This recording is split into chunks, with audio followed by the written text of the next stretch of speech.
ఇప్పుడు ఒకసారి మనం నిన్న ఆ గ్రామానికి వెళ్ళాం కదా, ఆ గ్రామంలో ఉన్న సర్పంచ్ అభ్యర్థిగా పోటీ చేసిన నాగలక్ష్మిని కూడా లైన్లో తీసుకునే ప్రయత్నం చేద్దాం. నాగలక్ష్మి గారు ఇప్పుడు ఏమంటున్నారు, ఏ విధంగా మాట్లాడుతుంది, ఆ ఊరు గ్రామస్తులు ఇప్పుడు ఆమె ఎక్కడుంది, భర్త ఎక్కడుంది అనేది కూడా మనం తెలుసుకునే ప్రయత్నం ఒకసారి చేద్దాం. మనం వెళ్ళినాం కదా బ్రదర్, మనం వెళ్ళినప్పుడు ఆమె మంచి స్వభావం, సమాజానికి సేవ చేయాలని ఒక తపన, మంచి సంకల్పం ఉన్నటువంటి వ్యక్తి. సమాజానికి నేను కూడా సర్వీస్ అందించాలని, నేను కూడా ఎందుకు సర్పంచ్ కావద్దని ఒక తపనతో ఉన్నటువంటి వ్యక్తి. ఆమె ఖచ్చితంగా గెలవడానికి అవకాశాలు చాలా ఉన్నాయి బ్రదర్. దాదాపుగా ఒకసారి మాట్లాడే ప్రయత్నం చేద్దాం.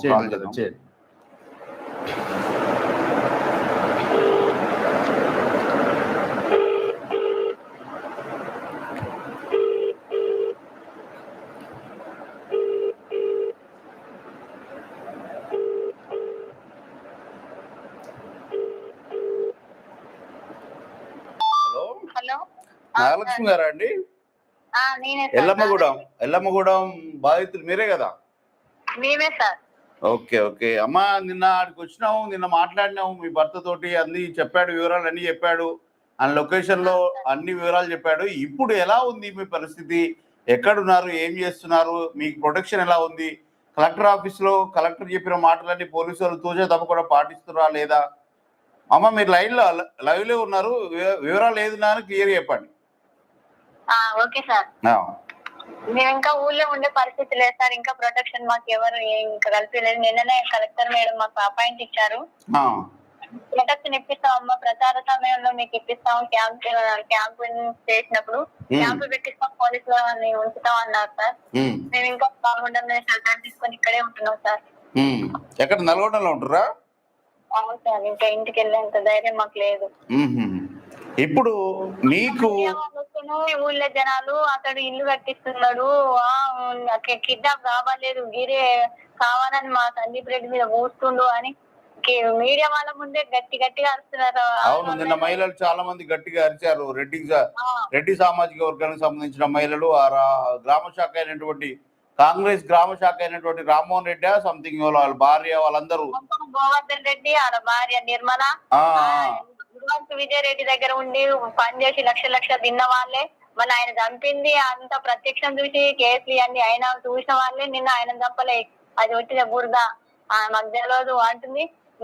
లెంకల గోవర్ధన్ పేరు భర్తకు తిరిగి మాట్లాడుతుంది, భార్యకు తిరిగి మాట్లాడుతుంది. నిన్న అట్లాంటివి జరుగుతున్నప్పుడు మరి మేము సామాన్య ప్రజలం కదా సార్, మేము ధైర్యంగా ఉండి ఊళ్ళో ఉండి నోటేసుకొని కనీసం మంచినీళ్ళ ట్యాంక్ దగ్గర పోయి మంచినీళ్ళు ఎత్తుకురావాలన్నా నాకు భయం అవుతుంది, ఉండలేకపోతున్నాం. ఇంకా మేము ఇక్కడనే ఉన్నాం సార్. భూపాల్ రెడ్డి గారి ప్రొడక్షన్ అంటే సార్ చెప్పిన మాటలు ఎలా ఉన్నాయి, ధైర్యాన్ని ఇస్తున్నాయా, ఎట్లున్నాయి? చాలా ధైర్యాన్ని ఇస్తున్నాయి సార్. మాజీ ఎమ్మెల్యే భూపాల్ రెడ్డి సార్ గారు లేకపోతే నా ప్రాణం, నా పిల్లల స్థాయి ఇప్పటికి 5వ రోజు అవు సార్. నా భర్త కూడా మాకు అసలు ప్రాణాలతో వస్తుడు కాదు కదా, శవాన్ని కూడా మేము చూడకపోదుమేమో సార్, ఖచ్చితంగా చూడకపోదు. ఇప్పుడు ఎలా ఉందమ్మా? ఇప్పుడు మీతో పాటుగా ఒక ఎస్సీ సామాజిక వర్గానికి సంబంధించిన అబ్బాయి కూడా వాళ్ళ భార్యని ఆయన ఇద్దరు కూడా పోటీలోకి రంగంలో ఉన్నట్టుగా తెలిసింది నిన్న. ఇప్పుడు వాళ్ళు ఎలా ఉర్రా, వాళ్ళ పరిస్థితి ఎలా ఉంది? వాళ్ళు కూడా మా దగ్గరనే ఉన్నారు సార్, మాకు సెంటర్ కల్పించారు మాజీ మంత్రి ఎమ్మెల్యే భూపాల్ రెడ్డి సార్ గారు. వాళ్ళ సమస్యలనే మంచిగా ఉంటున్నాం సార్. 5 రోజులు కంటికి రెప్పలాగా మమ్మల్ని కాపాడుతున్నారు. మరి ఎట్లా ప్రచారం, ఎట్లా ఏ విధంగా చేయాలనుకుంటారు, ఎట్లా మూవ్ అవుతున్నారు, వాళ్ళు ఏమంటారు, ఏమేమి మాటలు అంటారు అనేది ఏమన్నా తెలుస్తుందా? తెలుస్తుంది సార్. ఊళ్ళో ప్రతి మనిషి కంటే 5,000 ఇచ్చి ఓట్లు ఆయనకే పడేటట్టు చేసుకుంటున్నట. సందీప్ రెడ్డి అంటున్నా, ఆయనకాడ ఏముంది, సందీప్ రెడ్డి అంటున్నాడంట సార్. మరి మేము సామాన్యులం, ఓటుకి 5,000 అంటే మేము ఎలా బతకాలి, ఎలా నెగ్గగలుగుతాం? పైసలు అనేది అది కాదు సార్. ఎలక్షన్ కమిషన్ కి దీని దృష్టికి తీసుకెళ్ళాలి సార్. ఫెయిర్ గా, నీట్ గా ఎవరు మంచి, ఎవరు విద్యార్హతలు కలిగి ఉన్నారు. కనీసం సర్పంచ్ ఎలక్షన్ లో నేను ఒకటి చెప్తున్నా, చదువుకున్నా, ఉస్మానియా యూనివర్సిటీలో నాకు పీజీ అయిపోయింది సార్. నేను తెలుగు లెక్చరర్ వర్క్ చేస్తున్నా, గెస్ట్ లెక్చరర్. అలాంటి సంస్థలో రూల్స్ రెగ్యులేషన్స్ అనేవి మనకు తెలుస్తాయి. ఒక విశ్వాసం కలిగిన వాళ్ళకి జాబ్ చేస్తే ఈ అర్హత కలగాలనేది ఉంది. ఒక గ్రామాన్ని పరిపాలిస్తున్నప్పుడు అసలు వాళ్ళకు కూడా ఒక విద్యార్హత కలిగి ఉండాలనే నిబంధన రావాలి, ఖచ్చితంగా రావాలి. అలాంటి నిబంధన తీసుకొస్తే ఎలక్షన్ కమిషన్ కి మంచిదని నేను భావిస్తున్నాను. మళ్ళీ ఇంకొకటి, ఊళ్ళో డబ్బు అనేది ఆ ఎర చూపి సామాన్య ప్రజలకి ఇది నిరంకుశత్వమా లేకపోతే ప్రజాపాలన అనే దాన్ని కూడా మర్చిపోయేటట్టు డబ్బు తీసుకొని ఎవరికి డబ్బు ఎక్కువ ఇస్తే వాళ్ళకి ఓటేసే రాజరికాలు ఇవన్నీ మానేయాలని ఎలక్షన్ కమిషన్ దృష్టికి తీసుకెళ్లాలని నేను భావిస్తున్నాను సార్. మంచిది. ఇప్పుడు మీ అత్తమామలు అక్కడే ఎవరుగా, వాళ్ళకి ఏమైనా బెదిరింపులు, ఏమన్నా కాల్స్ కానీ మనుషులు కానీ పోయి ఏమైనా బెదిరించే ఆలోచన ఏమైనా చేస్తున్నట్టున్నా వాళ్ళు? బెదిరించాడంట సార్, నీ కోడలికి జాబ్ పెట్టిస్తాం, 30 లక్షలు ఇస్తాం, గవర్నమెంట్ జాబ్ ఇప్పిస్తాం, నీ కోడలు నామినేషన్ వేయొద్దు, నేను కారు దిగగానే మా అత్త మా మామని పురుగులు పెరుగు లాగుతుంది, మా అత్త ఏమొద్దు మనకు కొద్దిగాని రాని ఆలోచన అంటుంది, నీకు తెలవనమ్మా అని నేను చేయి తీసుకొని లోపలికి వెళ్ళడం జరిగింది సార్. ఈ రోజు బీసీ సంఘాలే కానీ ఇంకేమైనా వేరే వాళ్ళు ఎవరైనా వచ్చిరమ్మా మీకు మద్దతుగా? మేము ఇంకా ఇక్కడే ఉన్నాం సార్. అయితే ఈ రోజు మీ ఆర్టీవీలో జూమ్ మీటింగ్ లో ఇంతసేపు ఇక్కడే పట్టింది సార్. Okay okay okay. ఎక్కడికి వెళ్ళలేకపోయినా గిరిని అక్కడ తీసుకెళ్లారు.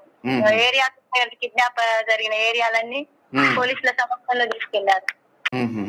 ఈ కత్తులు ఈ ఉత్సాహం అంతా వాస్తవేనమ్మా, ఏమైనా అబద్ధం ఉందా అమ్మా? కొంచెం అబద్ధం కల్పించి చెప్తున్నారు అంటారు సార్. కల్పించడానికి ఇదేమో గొప్ప వస్తుందని కాదు సార్, మంచిని దిగజార్చుకోవడం. ఒక మంచినీళ్ళలో ఒక పురుగు పడితేనే ఒక చీమ పడితేనే మనం తాగలేకపోతాం. పరాయి వ్యక్తులు నలుగురు కలిసి ఒక్కసారి కాదు సార్ తాపింది, 6 సార్లు తాకుండా భర్త. అంతమంది పోలీసులు ఉన్నారు, ఇంతమంది మీడియా చూస్తుంది. నేను తాగిన అలా వస్తా అని చెప్పుకోవడానికి అది గొప్ప కాదు సార్. అది ఎట్లా అబద్ధం అయితే సార్ కదా.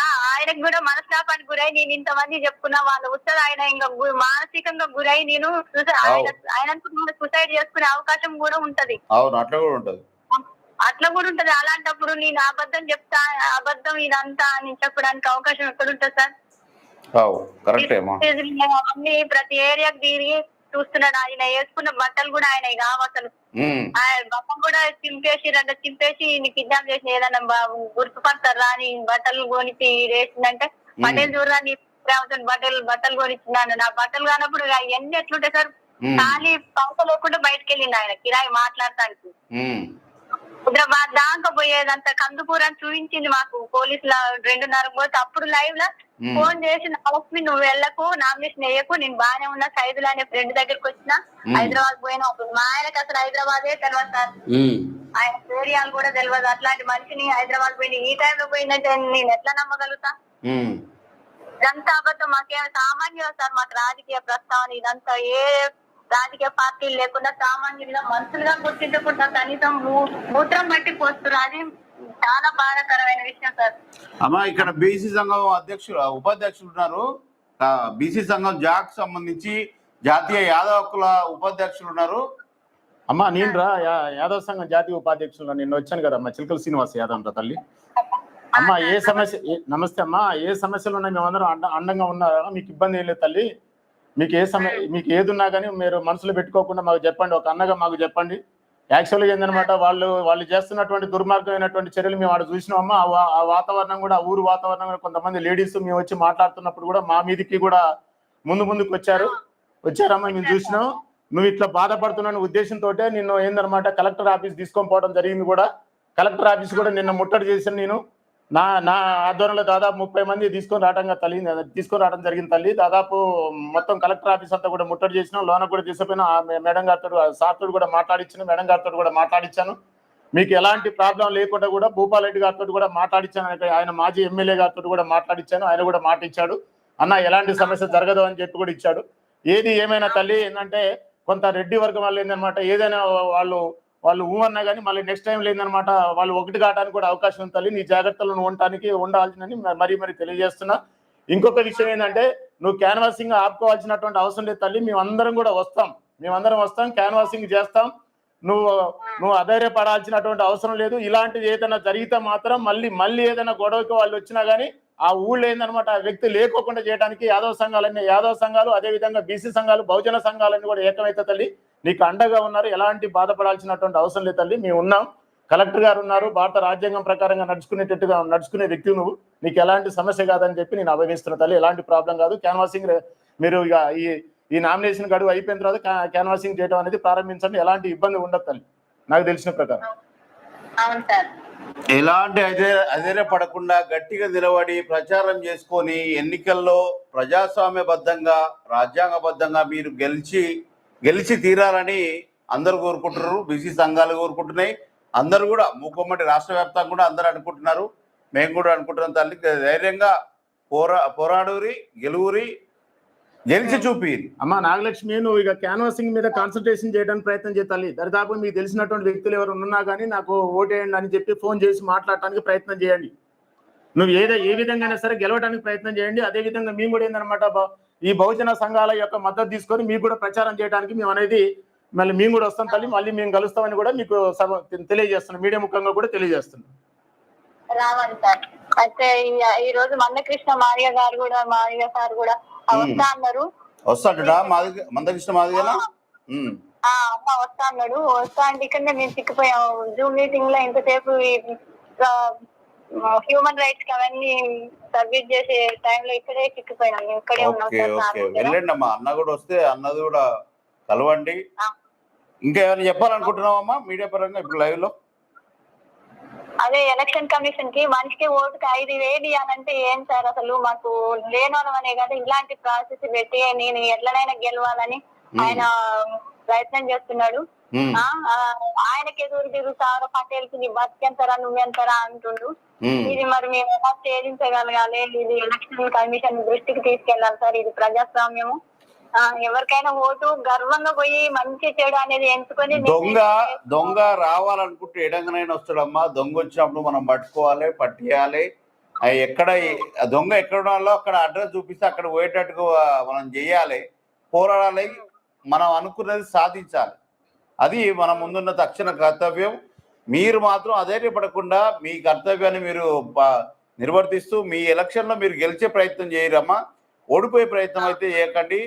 ఇవి డబ్బులు వంచడం అనేది జరుగుతుంది, అంతా జరుగుతుంది. కాబట్టి మీరు కూడా ధైర్యంగా ఎదుర్కొని న్యాయంగా మీరు కూడా ఏ విధంగా జనాలకు సేవ చేస్తున్నాం అనేది వివరించి మీరు గెలిచే ప్రయత్నం చేయండి. ఇంకేమైనా చెప్తావమ్మా? ఇంకా మానవత్వం కోల్పోతున్న అన్నశ్రీ సార్ ఇంకా ఊకనే రాయలేదు. ఇలాంటి సందర్భాలను బట్టే కవులు మంచి సందర్భాలను బట్టే రాస్తారు సార్. మీ గురించి కూడా నేను చెప్తున్నాను. తెలంగాణలో ఉన్నటువంటి కవులారా మీరందరూ కూడా నేను మీడియా ముఖంగా తెలియజేస్తున్నాను. అదేవిధంగా బహుజనవాదులారా, యాదవ్ బిడ్డలారా, మనం అందరం కూడా ఏకం కావాలి. అక్కడ ఉన్నటువంటి బహుజన బిడ్డ, బీసీ బిడ్డ, యాదవ్ బిడ్డ అక్కడి నుంచి పోటీ చేస్తుంది కాబట్టి కవులారా అమ్మాయికి సంబంధించినటువంటి పాటలు కూడా మీరు రాసి, ఎలక్షన్ సంబంధించినటువంటి పాటలు కూడా రాసి ఆమెకు సహకరించాలి. అదేవిధంగా తెలంగాణ రాష్ట్రంలో ఉన్నటువంటి బీసీ సంఘాలారా, యాదవ్ సంఘాలారా మీరందరూ కూడా కదిలి రావాలి. అందరికి కూడా మద్దతు ఇవ్వాలి. మీరు మన ఎట్లయితే జూబ్లీ హిల్స్ లో నవీన్ యాదవ్ని గెలిపించడానికి బీసీలందరం కూడా ఏకమైనామో అదే విధంగా ఎల్లమ్మగూడెంలో ఉన్నటువంటి నాగలక్ష్మి గారికి కూడా మద్దతు ఇచ్చేసి మనమంతా తెలంగాణ ప్రజలందరూ కూడా కదిలి రావాలి. ఇదంతా బీసీలకు తర్వాత రెడ్డిలకు జరుగుతున్నటువంటి ఇది మధ్యన ఒక వాదన లాంటిది, ఒక ఘర్షణ లాంటిది ఖచ్చితంగా మనం గెలిపించుకోవాల్సినటువంటి అవసరం ఉంది. అదే విధంగా అక్కడ ఉన్నటువంటి కలెక్టర్ గారికి కూడా నేను మరీ తెలియజేస్తున్నాను. అయ్యా కలెక్టర్ గారు, మేము నిన్న వచ్చి మీకు లెటర్ ఇవ్వడం జరిగింది. మీరు దరిదాపుగా ఆ అమ్మాయికి ఏదైనా మళ్ళీ సమస్యలైనా కానీ, ఆ ఊరు నుంచి ఆ వర్గం నుంచి ఎలాంటి సమస్యలు వచ్చినా కానీ మళ్ళీ ఏందనమాట, అది పద్ధతి అయినటువంటి విషయం కాదు. ప్రజాస్వామ్యాన్ని కాపాడాల్సినటువంటి మీరు ఒక్కసారి మీరు వెళ్ళి అక్కడ జరుగుతున్నటువంటి విషయాలన్నింటిని కూడా గమనించాల్సినటువంటి అవసరం ఉంది. అదేవిధంగా అక్కడ ఉన్నటువంటి ఎమ్మెల్యే గారి స్థానికంగా ఉన్నటువంటి వాళ్ళే కానీ, ప్రజాప్రతినిధులే కానీ మీరు వెళ్లాల్సినటువంటి అవసరం ఉంది. ఏదైనా సమస్య జరిగితే మాత్రం ఆ పార్టీకి బదనంగా, ప్రభుత్వానికి బదనం వచ్చే అవకాశం ఉందని కూడా తెలియజేస్తున్నాను. గౌరవనీయులైనటువంటి ముఖ్యమంత్రి గారు మాకు ఎంతగానో ఇప్పటివరకు మోసం చేశారు. మీరు దాదాపుగా 42% రిజర్వేషన్ ఇస్తామని చెప్పేసి మాయమాటలు చెప్పి మీరు ఏంటంటే కామారెడ్డి డిక్లరేషన్ లో మీరు మాయమాటలు చెప్పి పొజిషన్లకు వచ్చినటువంటి రేవంత్ రెడ్డి గారు మీరు ఆలోచన చేయాలి. కనీసం ఏందనమాట, మీరు 17% కూడా రిజర్వేషన్ అమలు చేయట్లేదు బీసీలకి. ఇది చాలా చాలా అన్యాయం. ఇది ఇక్కడ ఇంకా ఏందనమాట దొరల పెత్తనం ఇంకా కొనసాగుతుంది. దాదాపుగా 8% జనాభా లేనటువంటి వాళ్ళు ఇంకా పెత్తనం చెలాయిస్తున్నారు. కాబట్టి ఈ పెత్తనం అనేది సరైనటువంటి విషయం కాదు. అది రిజర్వేషన్ పరంగా పోటీ చేసుకున్నటువంటి వాళ్ళకి కాకుండా జనరల్ కూడా అందరూ పోటీ చేయడానికి అవకాశం ఉంది. ఆ పోటీలో కూడా అందరూ పోటీ చేస్తారు. కాబట్టి పోటీ చేస్తున్నప్పుడు ఇలాంటి సమస్యలు ఎదురవుతున్నాయి. కాబట్టి ఈ అక్కడ ఉన్నటువంటి స్థానికంగా ఉన్నటువంటి ఈ ఎలక్షన్ డిపార్ట్మెంట్ అంతా కూడా అలాంటి సమస్యల మీద మీరు ఆలోచన చేయాలని మరీ తెలియజేస్తున్నాను. అదేవిధంగా ఎలక్షన్ కమిషన్ గారికి మరీ తెలియజేస్తున్నా, అయ్యా ఓటుకు నోటు అనే ఉద్దేశంతో ఒక్కొక్కరు 5,000 10,000 అనుకుంటా పెట్టుబడి పెట్టేసి బహుజనులు గెలవకుండా, అదేవిధంగా సామాన్యుడు గెలవకోకుండా ఈ డబ్బున్నటువంటి వర్గాల వాళ్ళంతా కూడా పెట్టుబడిదారులందరూ కూడా ముందుకు వచ్చేసి సర్పంచ్ పదవులలో గెలవడానికి అవకాశం ఉంది.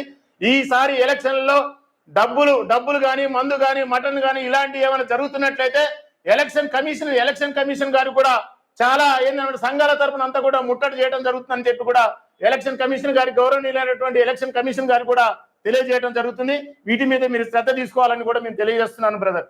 రైట్ అమ్మా, రైట్. థ్యాంక్ యూ అమ్మా. Thank you sir. Thank you. Thank you sir.